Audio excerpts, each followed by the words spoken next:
Se si deve dare il servizio si deve dare bene.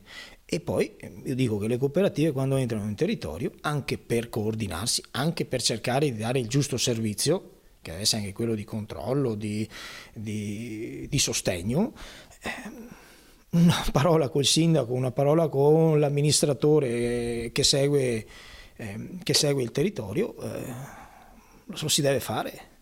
Ammette di essere arrabbiato il sindaco di Breda di Piave Moreno Rossetto per le modalità con cui giovedì scorso sono stati trasferiti da Treviso a Saletto 14 profughi.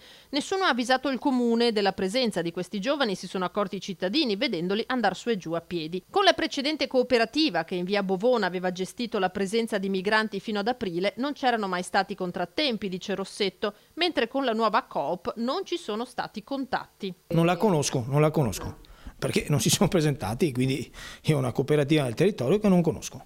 E per di più, come abbiamo già documentato, i 14 migranti sono dovuti rimanere per 2 giorni senza luce, acqua e riscaldamento per un ritardo nell'attivazione delle utenze. Io ho parlato con Sua Eccellenza il Prefetto, ci siamo chiariti sulla cosa, so che la cooperativa ha vinto un bando, tramite un bando prefettizio, che è in regola per fare questo servizio, ma direi che poi lo deve attuare nei termini e nei contenuti giusti. Non si portano persone se le utenze non sono attivate, se non si dà i giusti servizi, anche perché queste cooperative sono pagate per fare questo. Quindi sono disservizi che non ci devono essere. Sono persone, sono esseri umani e non si buttano là così, ecco.